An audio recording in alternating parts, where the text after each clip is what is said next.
CSS के अंदर margin और पैडिंग क्या होता है, किस तरीके से काम करता है, CSS के अंदर मार्जिन पैडिंग किस तरीके से अप्लाई होती है। तो इसको जानने के लिए अपन को सबसे पहले एक चीज़ मालूम होनी चाहिए कि मार्जिन और पैडिंग होती क्या है। तो उसको करते हैं। जैसे अपन ने एक डिव टैग लिया है, इसको सबसे पहले यहाँ पे ब्राउज़र में इसको बंद करते हैं, नॉर्मल रखते हैं। पहले इसकी CSS जो पहले लगाई थी इसको हटा देते हैं, कंट्रोल A करके, और इसको भी हटा देते हैं। एक डिव टैग बनाते हैं, डिव टैग के अंदर दे देते हैं सागर नाम से कुछ भी, ठीक है। अब इसको रिफ्रेश करेंगे तो सागर इस तरीके से आ गया। अब अपन सबसे पहले मार्जिन देखते हैं, मार्जिन क्या होता है। मार्जिन अपन डिव टैग के ऊपर लगाना चाहते हैं कि डिव टैग के ऊपर मार्जिन। तो मार्जिन आपको बता दूं तो मार्जिन का मतलब होता है CSS margin properties are used to create space around element outside of any defined browser. इसको जो मैं यहाँ पे कमेंट में लिखूंगा इसको आप लिख लेना, ये आपको बहुत जरूरी बहुत आएगी। CSS margin properties are used to create space around element के अराउंड ही स्पेस कर दिया। लेकिन यहाँ पे एक चीज ये देखने वाली, outside of any defined border. कोई भी डिफाइंड बॉर्डर, पिछली वीडियो में बॉर्डर के बारे में बता चुका हूँ, किसी भी डिफाइंड बॉर्डर के अंदर के बाहर अंदर नहीं होता है, किसी भी डिफाइंड बॉर्डर के बाहर जब अप्लाई करना होता है तब अपन मार्जिन का यूज करते हैं। जैसे ऐसे अपन ने लगाया यहाँ पे मार्जिन टॉप लगाया अपन ने 12 पिक्सल। तो सबसे पहले वो कहाँ पे था, नॉर्मल जगह पे था, अब उसको थोड़ा सा नीचे खसक के आगे होगा। आपने अगर और नोटिस करना है तो अपन 12 से इसको 72 कर देते हैं, तो अपन को सही तरीके से समझ में आएगा। ये देखो मार्जिन टॉप से किया तो ऊपर से नीचे ये खसक के आ गया। अब आपको एक बताऊं, किसी भी डिफाइंड बॉर्डर सबसे पहले अपन क्या करते हैं, यहाँ पे बॉर्डर कलर ले लेते हैं, बॉर्डर स्टाइल ले लेते हैं पहले। तो बॉर्डर स्टाइल और इसको ले लेते हैं सॉलिड, और इसके अलावा अपन बॉर्डर कलर ले लेते हैं, बॉर्डर कलर रेड ले लेते हैं, ठीक है। अब आपको सही तरीके से समझ में आएगा। इसके ऊपर बॉर्डर यहाँ पे लगा है, बॉर्डर के अंदर जो स्पेस है उसके अंदर कोई चेंज नहीं होगा। बॉर्डर के अंदर जो स्पेस है उसमें कोई चेंज नहीं होगा, लेकिन बॉर्डर के बाहर का जो स्पेस है उससे कितनी दूरी बनानी है, बॉर्डर के बाहर जो स्पेस है उससे कितनी दूरी बनानी है, वही काम करने का होता है मार्जिन का, यही काम होता है। अब मार्जिन को अपन किसी भी तरीके से और कहीं पर भी अप्लाई कर सकते हैं। जैसे अपन ने मार्जिन टॉप लगाया तो वो ऊपर से नीचे पूरा बॉक्स खसक के नीचे आ गया, बॉक्स के अंदर का एलिमेंट नहीं, बॉक्स पूरा खसक के नीचे आ गया, ठीक है। तो अपन मार्जिन से क्या मतलब समझते हैं, मार्जिन समझते हैं किसी भी बॉक्स या फिर किसी भी पर्टिकुलर एलिमेंट को किसी एक जगह से, मतलब उसके खुद के बॉर्डर से नहीं, उसके बाहर के बॉर्डर, जो भी उसके बाहर के बॉर्डर है उनसे कितनी दूरी बनानी है, उसके लिए अपन मार्जिन का यूज करते हैं। अब मार्जिन टॉप की साइड भी लग सकती है, लेफ्ट की साइड भी लग सकती है, राइट की साइड भी लग सकती है और बॉटम की साइड भी लग सकती है। जैसे यहाँ पे टॉप पे लगाई थी, अब यहाँ पे अपन लेफ्ट पे लगा के देख सकते हैं। मार्जिन लेफ्ट पे लगाएंगे तो मार्जिन लेफ्ट से आप देखेंगे कितनी दूरी पे खसक गया, ऊपर भी आ गया। मार्जिन टॉप जैसे ही अपन ने हटाया तो बाय डिफॉल्ट इसको जहाँ पे होना चाहिए वहाँ पे आ गया, और उसने मार्जिन लेफ्ट से जितनी दूरी लेनी चाहिए थी उतनी दूरी उसने ले ली है, ठीक है। तो इसी तरीके से आप margin top, margin left, margin right भी कर सकते हैं और मार्जिन बॉटम भी कर सकते हैं। अब मार्जिन के अंदर जो प्रॉपर्टी लिखने का तरीका होता है, जैसे अगर आप मार्जिन लेफ्ट नहीं करना चाहते हैं, आप इसके अंदर केवल मार्जिन दे दे, तो मार्जिन के अंदर 4 टॉप राइट बॉटम लेफ्ट, इस तरीके से पहली प्रॉपर्टी जो होती है वो किसके लिए होती है, टॉप के लिए। उसके बाद दूसरी वैल्यू जो होती है वो होती है राइट के लिए, जैसे 22 पिक्सल दे दिया मैंने। तीसरी प्रॉपर्टी होती है बॉटम के लिए, जैसे मैंने 75 पिक्सल दे दिया यहाँ पे। चौथी प्रॉपर्टी होती है वो होती है लेफ्ट के लिए,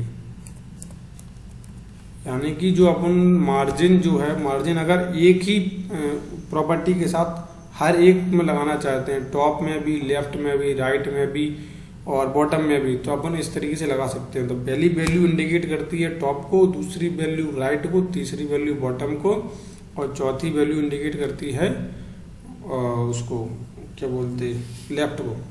तो इस तरीके से जो मिड में आ गया है, नीचे से उसने एक डिस्टेंस ले ली, ऊपर से एक डिस्टेंस ले ली, राइट से थोड़ी डिस्टेंस ले ली और उसने लेफ्ट से थोड़ी डिस्टेंस ले ली, तो अपने मिड में आ चुका है। अब थोड़ा इसको रिप्रेजेंटेशन में यहाँ पे समझा देता हूँ आपको कि अगर आपका अभी भी मार्जिन में थोड़ा सा डाउट है तो होता क्या है कि जैसे मान के चलिए अपने पास एक डिव है, इस एक बॉक्स है, इस बॉक्स और एक बॉक्स है, इस बॉक्स के अंदर लिखा हुआ है C और इस बॉक्स के अंदर लिखा हुआ है D। अब अगर मार्जिन अगर इस बॉक्स पे देंगे, मार्जिन अगर इस बॉक्स पे देंगे तो ये बॉक्स इस बॉक्स से दूरी बनाएगा।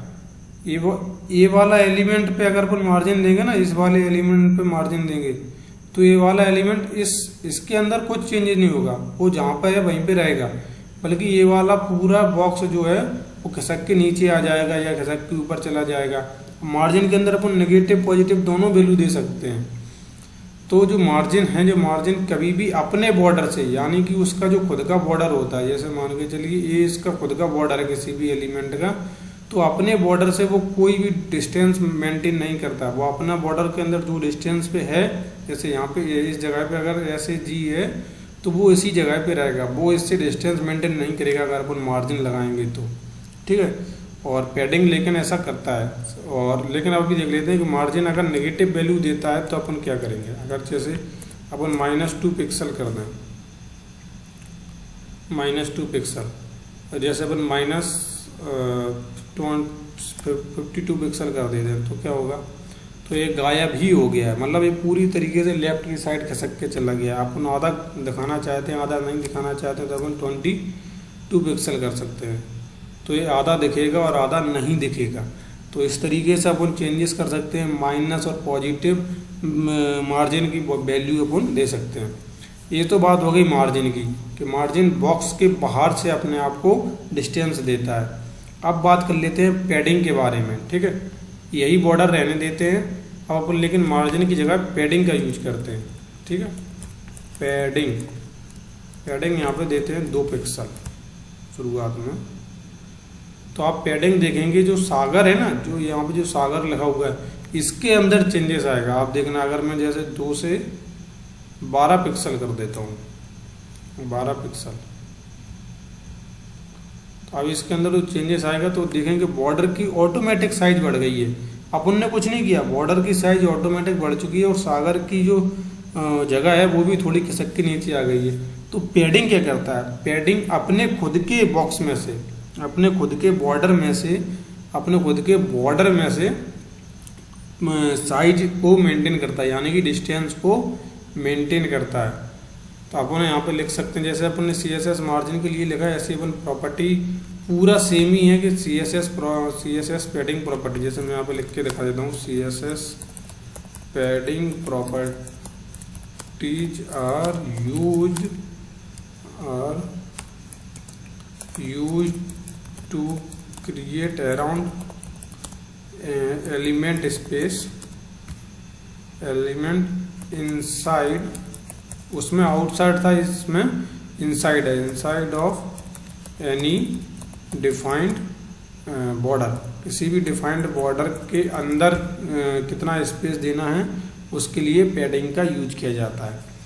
अब यहाँ पे अपन ने एक चीज़ देखी थी कि इसका साइज जो है ऑटोमेटिक बढ़ गया, लेकिन अपन ऐसा कभी चाहते हैं कि कहीं आपने किसी भी डिप का अगर आपने विड्थ फिक्स कर दिया, आप उसका साइज बढ़ाना ही नहीं चाहते हैं, तो उसके लिए एक प्रॉपर्टी है, उसको बोला जाता है बॉर्डर बॉक्स। वो बॉक्स साइजिंग के अंदर लगती है, बॉक्स साइजिंग बॉर्डर बॉक्स। अब होगा क्या, इससे जो विड्थ थी विड्थ वही रहेगी, और लेकिन जो है कि वो एलिमेंट अपने आप मैनेज होता रहेगा, ठीक है। तो अब यहाँ पे जैसे 12 से 22 पिक्सल कर देते हैं, यहाँ पे अपन 12 से 22 पिक्सल कर देते हैं। तो इस तरीके से जो पैडिंग की वजह से, पैडिंग देने की वजह से जो बॉक्स है यानी कि जो बॉर्डर है वो उसको खुद को बढ़ा रहा है, वो बाहर की उसकी चेंजेस नहीं आ रही है। बाहर की चेंजेस किससे आएगी? मार्जिन से। अब अपन पैडिंग और मार्जिन दोनों का यूज साथ में करते हैं।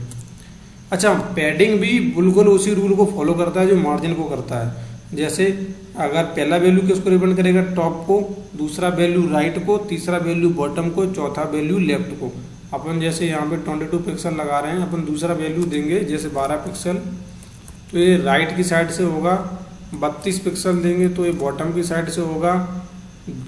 2 पिक्सल देंगे तो ये लेफ्ट की साइड से होगा। ठीक है, तो इस तरीके से अपन जब रिप्रेजेंट करेंगे तो अभी खसक के थोड़ा इस साइड आ गया, तो अभी आप समझेंगे कि लेफ्ट से थोड़ा कम दूरी पे है बॉक्स के अंदर ही, बॉक्स के अंदर लेफ्ट से थोड़ा कम दूरी पे, राइट से ज़्यादा दूरी पे, टॉप से दूरी पे अपनी और बॉटम से अपनी दूरी पे है। ठीक है, तो इस तरीके से टॉप राइट बॉटम लेफ्ट। अब अपन यहाँ पे जैसे मार्जिन लगा देते हैं, मार्जिन 5 पिक्सल। अब आपको डिफरेंस समझ में आ जाएगा।